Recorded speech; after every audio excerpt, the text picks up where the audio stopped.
Don't forget to like this video and subscribe to stay updated with all our latest content. Join us and never miss out on the excitement. Maximus, posing as Knight Titus, and Thaddeus celebrates their successful retrieval of the head of Siggy Wilzig. Thaddeus requests that Maximus brands him with Knight Titus's power armor to signify his squirehood to him. Afterward, Maximus reveals his true identity to Thaddeus. This results in a scuffle where Maximus crushes Thaddeus's foot, and Thaddeus disables Maximus's power armor by taking its fusion core. Thaddeus then leaves Maximus stuck in the armor and flees with Wilzig's head. Hours later, Lucy discovers Maximus, posing once again as Knight Titus in the disabled power armor, and saves him from radroaches. Maximus convinces Lucy to open the power armor and set him free in exchange for Radaway for her radiation sickness. After setting Maximus free, Lucy collapses due to her radiation poisoning. In Vault 32, Norm questions how the raider got hold of his mom's Pip-Boy that's necessary to open the vault. Chet persuades him to return to 33, but Norm insists on checking the 32-31 intervault door. At the door, the two discover the corpses of the Vault 32 dwellers, and the words, "We know what's in there," written in blood. Norm and Chet deduces that the dwellers must have been trying to open the door. Horrified by what they have seen, the two return to Vault 33. After a while, Lucy awakens, being treated by Radaway, and sees Maximus covering up the power armor and preparing to follow Thaddeus's trail and retrieve Wilzig's head. Lucy makes a deal with Maximus to let him help her track down the head with her Pip-Boy tracker, and in return, Maximus promises to bring Brotherhood reinforcements to save Lucy's dad. Back in Vault 33, the Overseer election is commencing. While in line to vote, Davy apologizes to Reg while insinuating that he plans to vote for Betty. Reg takes no offense and ends up voting for her himself. Betty later wins the election with a 98% majority. Norm analyzes the intervault trade records and discovers that all of Vault 33's former overseers, including Betty and Hank, had been from Vault 31 as part of the trades. After the reveal of the election's result, Betty winning in a landslide, Norm meets up with Chet and discusses his suspicion, which Chet dismisses by saying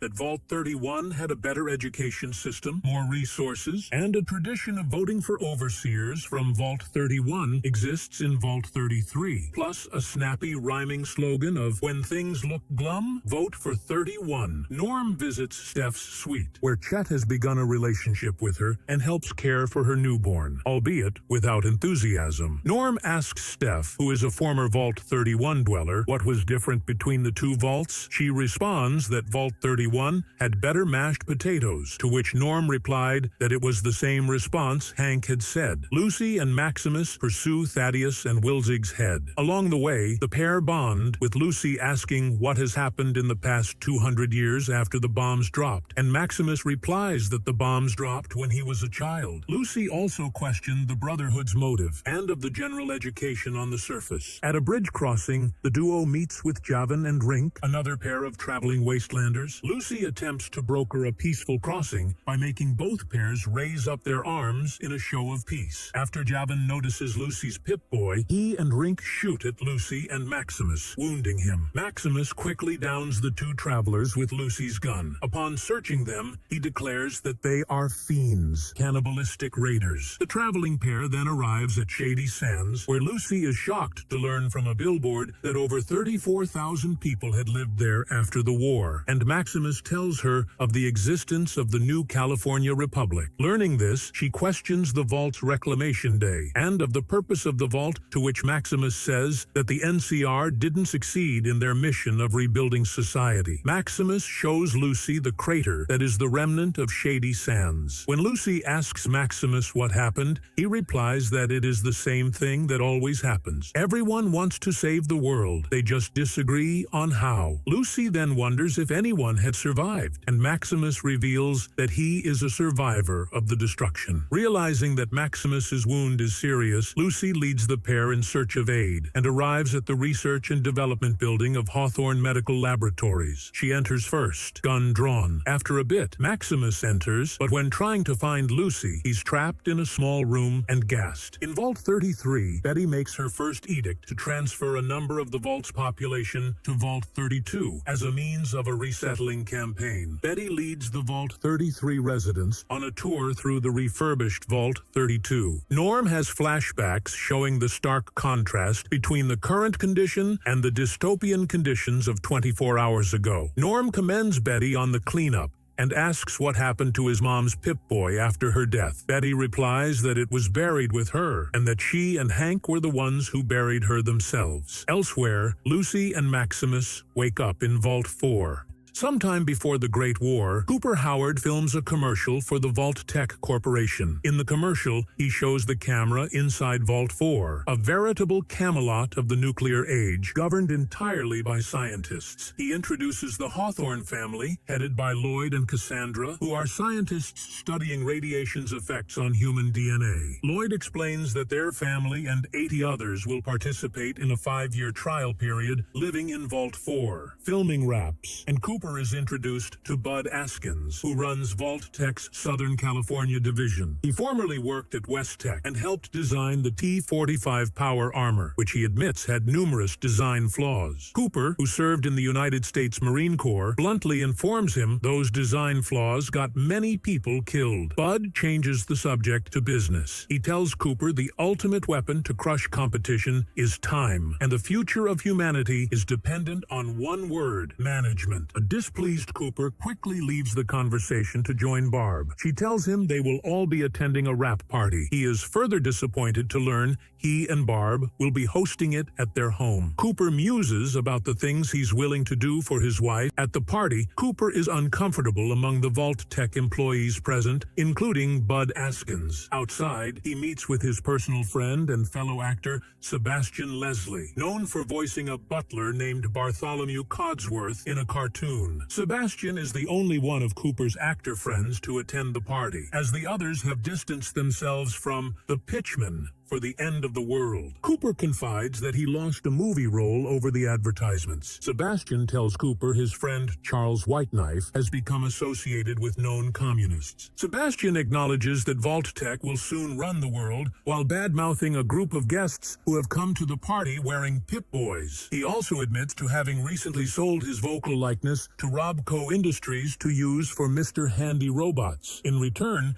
he was paid $186,000 pre-tax and given his own Mr. Handy robot. Sebastian decries everything as a product, including the apocalypse. Nonetheless, he is at peace with that reality. The two uneasily toast to the future. In the present, the ghoul wakes up on the super-duper mart floor following a drug trip. A group of men dressed as sheriffs enter the building, and one removes the fusion core from the malfunctioning snip-snip. Sheriff Troy falsely assumes the ghoul is responsible for destroying a legitimate business and killing the owners. The ghoul does not defend himself, but asks who says it is illegal. Troy says the government, before knocking him out. In Vault 4, a doctor removes a human tooth from the site of Maximus's gunshot injury. While in quarantine, Lucy speaks to Birdie through the glass, thanking her for taking them in. Birdie reports having recovered Maximus's T-60 power armor and suggests they stay for a few days to recover. Birdie says that she and many other Vault 4 residents are refugees from Shady Sands. The camera pans out to reveal they're in the test subjects room that Cooper walked past in his commercial. Once out of quarantine, Lucy and Maximus eat in the atrium. Lucy is relieved to be among Vault dwellers again, while Maximus is suspicious of their cult-like behavior, always smiling. Birdie introduces them to Overseer Benjamin, who they are alarmed to see has a single eye in the middle of his face. He brightly welcomes them to the vault and outlines the rules, including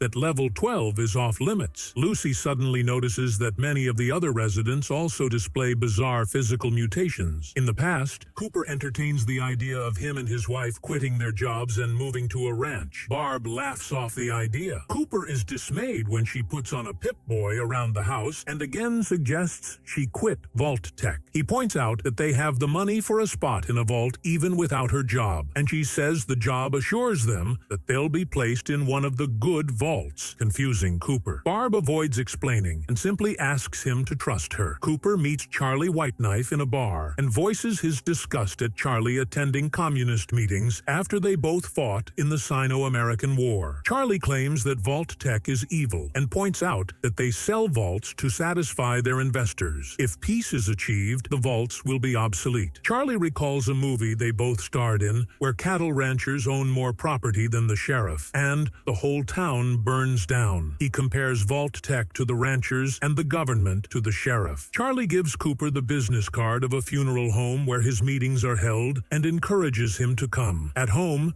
Cooper receives a phone call from Barb's new assistant, Henry, and refuses the call. At dinner, Barb says that Janie is reading a book to their dog Roosevelt and reflects she will be saddened that pets are not allowed in the vaults. Irritated, Cooper questions who is responsible for Vault Tech's arbitrary rules. The couple argue. Cooper says that he did not fight in a war to surrender his freedom to Vault Tech, while Barb claims she does everything to protect their family. She specifies that they will be entering a special vault that oversees the others. Cooper apologizes to his wife, but his concerns are left unresolved. Presently, Lucy meets Overseer Benjamin in his office and learns that despite his mutated appearance, he was born in a vault. He complains about the refugees in Vault 4 and is surprised when Lucy tells him Vault 33 never takes in people from the surface. Lucy asks about Level 12, and Benjamin suddenly snaps and orders her out of his office. In the room containing the vault's reactors, Maximus attempts to steal the fusion core for his armor. When Birdie catches him, she assigns him to a suite and gives him a Pip-Boy of his own. In his suite, Maximus is wowed by the vault's amenities and indulges in their luxuries. Lucy enters the Vault 4 schoolroom. On a chalkboard, a timeline is drawn depicting Shady Sands' founding in 2142, the creation of the new California Republic in 2189, Shady Sands becoming the capital of the Republic in 2298, the NCR peaking in power in 2241, and finally, the fall of Shady Sands in 2277, followed by an image of a nuclear explosion. She unfurls the flag to find that it's a flag for the NCR, which resembles the old California state flag, but with a two-headed bear. The refugees head toward the atrium for a surface-dweller tradition and invite Lucy to join. The ghoul, taken captive by the self-proclaimed government, is marched through the wastes into a former BBQ shack building with the words, "The Government," on a sign outside. Inside, he meets the president, his former associate Sorrel Booker. At the ghoul's request, the other men remove a bundle from his bag containing a needle, thread, and his own bitten-off finger. The ghoul gets to work sewing the finger back onto his hand. Sorrel speculates